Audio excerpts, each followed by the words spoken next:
Hi, I'm May. Welcome to Passages and Promises. This is a podcast that invites immigrant guests, each with their unique stories and experiences, to share everything from comfort foods to family history. Because becoming a global family starts with embracing the stories that make us who we are. Passages and Promises reveal the human stories behind the immigrant tag. You can find me on YouTube, Spotify, Instagram, and TikTok. For this 6th episode, I'm going to be talking about traditional Japanese foods on Japanese holidays. Alright, without further ado, let's get into today's passages and promises. Starting off strong, New Year's is a super duper important celebration for Japanese people. As a New Yorker, I see the ball drop on TV and, it's very celebratory for sure. But in Japan, it's like a much, much bigger deal. There's a lot of symbolic meaning to it. For any culture, it means it signifies a fresh new start. But in Japan, the importance of New Year's in Japan has to do a lot with Japan's spiritual culture. Shintoism is a fairly common religion in Japan, but for many people, there isn't a lot of religious focus, and instead people focus a lot more on the spiritual world, and there's a lot of history to Japan's spiritual world too, which I don't know enough about to talk about. So if I do ever want to talk about it, I will have to do extensive research, but the reason why Japanese people find New Year's super important and celebrate it with a bang is because apparently there's this god called Toshigami-sama who is said to be invited every New Year's and brings in health, prosperity, peace, all of that to the household, and essentially reap happiness. New Year's is considered really, really important because it's this almost divine day of accepting someone into the home who could basically impact your entire year, right? And so, similarly, the foods that Japanese people eat on New Year's is also very symbolic, and a lot of them are composed of the colors red and white, because red usually represents happiness, energy, repelling wicked, evil spirits. It's kind of this symbol of strength, I guess. But white is representative of divinity and this pureness and kind of cleansing, and a spiritual cleanse, I guess. And so a lot of the foods that Japanese people eat on New Year's are red and white. For example, there's this soup called ozoni, which is a soy sauce based or miso based soup. It has a pretty mild taste, and it's very comforting and makes you feel at home. That's the kind of soup it is. But you put in carrots as the red ingredient, and then also Japanese white radish as the white ingredient. And you can also put in mochi, which also tastes so amazing, because I know a lot of people might think mochi might not taste that amazing with a mild, bland, savory soup, sort of umami soup, but trust me, it tastes amazing, and I actually had it this year too. My grandma made ozoni for me, but yeah, so that food incorporates both red and white. Another food that incorporates red and white on New Year's is this thing called oshiruko. And then also the white ingredient in that food is again mochi. Mochi's great. It's made of rice, and rice is super popular in East Asian cultures. We all know that. Mochi is also very versatile because you can pair it with sweet ingredients like a mixture of soy sauce and sugar, or even soybean powder and honey. There's a lot of ways you can use mochi. It's very versatile. Of course, it goes in like the most celebratory foods of the year. So oshiriko is a sweet red bean soup, essentially. The name of the bean is red bean, but it looks more dark purple, even like brownish sort of. And it's a very sweet soup served warm with mochi, sometimes with mochi, and that's delicious, of course. And so, the red and white is consistent throughout a lot of traditional Japanese foods on New Year's because it symbolizes happiness and hope that the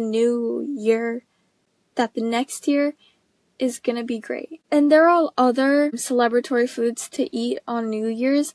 For example, osechi is a huge one. I think everyone basically eats osechi. It's basically an assortment of many different colorful foods that, again, bring in happiness and health for the next year. And it's also for the purpose of serving it to the god Toshigami-sama, who's supposed to bring in that prosperity for the new year. And it's also put in this very particular box. I know last episode I talked about bento boxes, and I mentioned this box called makunochi, and it's in one of those. But usually it's like a much bigger version because people share with their families. But it's this box with the red interior and a black exterior. Sometimes it has flower prints, sometimes it doesn't, but it's kind of a staple of the New Year celebration in Japan. And what it contains does vary from osechi to osechi, but the general concept, I would say, is very similar. For example, they usually include some sort of seafood with not like sashimi, but shrimp, squid, but it's like a sauteed squid or pan-fried white fish. And those are usually the protein sources in an osechi. It's not really meat. It's not really lean meat like chicken or beef. And it's mostly seafood. It also includes tofu, potatoes, a lot of veggies, a lot of pickled veggies, also fish cakes. And my personal favorites are these things called kinton, kurikinton, which is essentially this mashed Japanese sweet potato with chestnuts, and it's so sweet and it's so good. This is also one of the things that my grandma made for me this New Year's, and I enjoyed it with my family. It was amazing.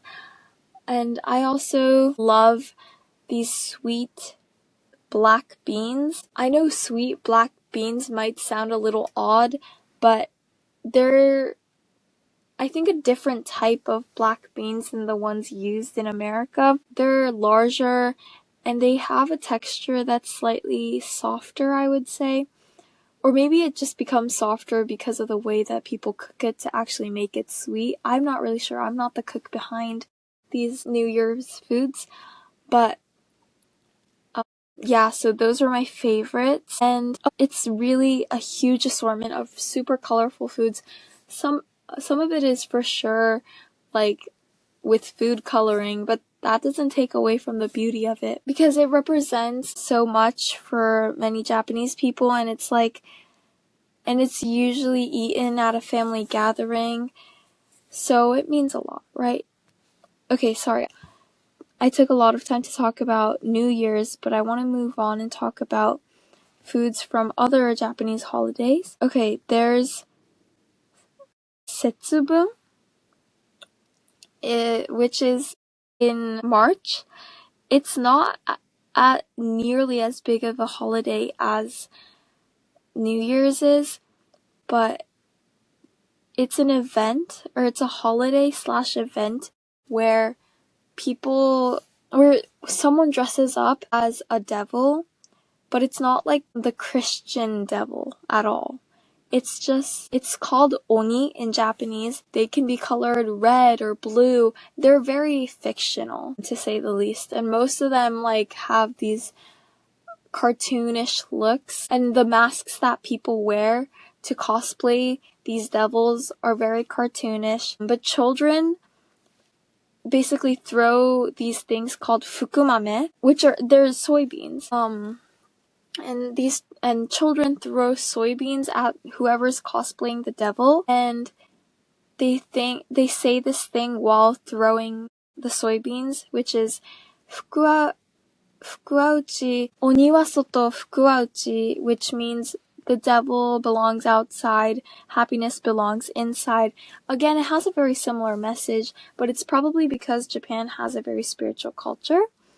And so once the children, or it doesn't have to be children, honestly, I think adults do this too, but after you throw the soybeans at the devil, at least in my household, we got to eat the number of soybeans equal to our age off of the floor.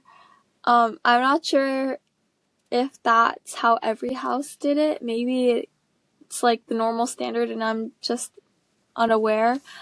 I'm sure it also wasn't the most sanitary, but it's a couple soybeans. It had no health effects on us, and I enjoyed it very much because it was usually my dad who cosplayed the devil, and I got to giggle around and throw soybeans at him. On that same day, oh, by the way, I made a mistake. Setsubun is in February. It's the 3rd of February. I'm sorry, I made a mistake. But on that same day, people also eat ehomaki, which is it's a sushi roll, but it's not just with fish. It has cucumbers or pickled vegetables, fish cakes, the sweet egg rolls. There's a lot in it. It's a very balanced meal, really, because, there's rice in it, and then there are proteins and veggies, and I actually really, really love it. Some people also usually it has, I just listed a couple ingredients that people put in ehomakis, but usually it consists of 7 ingredients. Aside from the rice and the seaweed, it includes dried shavings of gourd or gourd of gourd, which represents a long life, and the sweet egg roll I was describing earlier, because it's yellow, it represents wealth and money, coins basically. And then seafood is usually representative of luck. There are a lot of ingredients to put in it, but there is a standard 7 ingredient ehomaki. Okay, so let's move on. I've actually haven't had a lot of ehomaki in my life because I was so focused on eating the soybeans. I probably also broke the rule of only having however old you are. But yeah. Anyways, and then, by the way, I'm definitely missing a lot of holiday foods, but I'm just highlighting the ones that I like. And then in April, this is not a set date, but when people go to Hanami, I actually talked about this in the last episode. It's basically when people go for a picnic with their family and friends to look at the cherry blossoms in the park. Along with those bentos, people usually have these things called hanami dango, and there's an emoji for it, so you guys actually should have seen it before. But it's the pink, green, and white dangos. They're sweet. It's colored with food coloring. Sometimes they have anko, which is the sweet red bean paste in it. Sometimes they don't. In my experience, they do. And yeah, so that's another food that people eat for Japanese holidays. And then in July, there's this holiday called Tanabata, and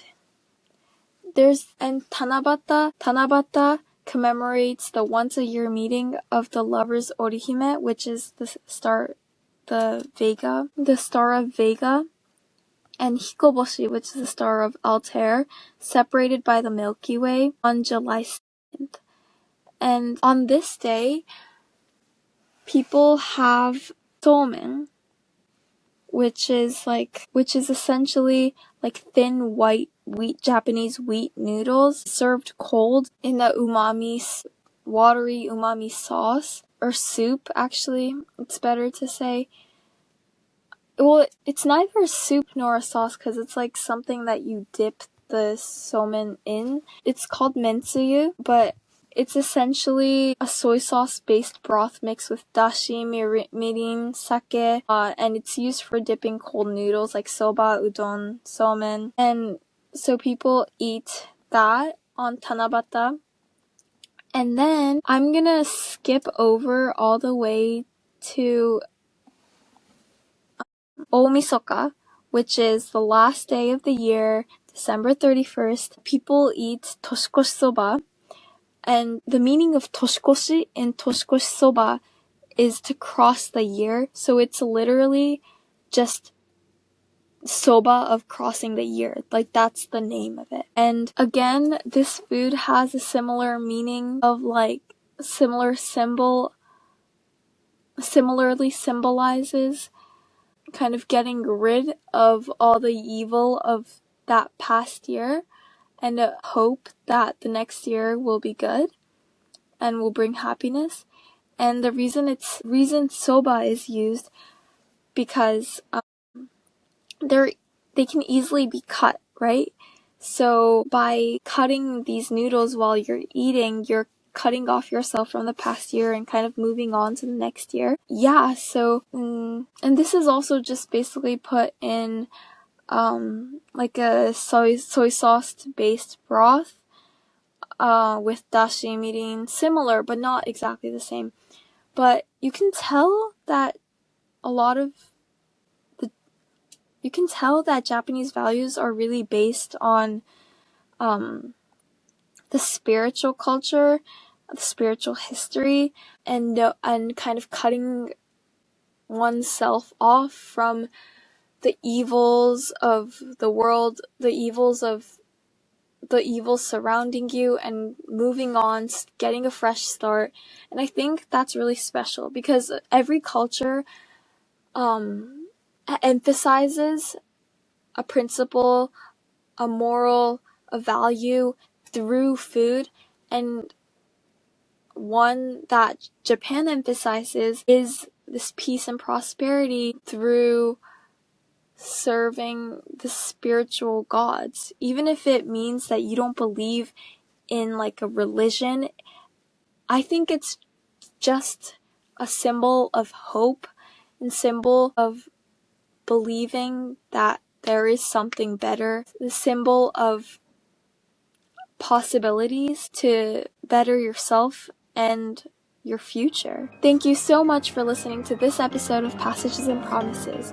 If you have a story to share or just want to reflect, leave a comment or fill out the survey linked in the description.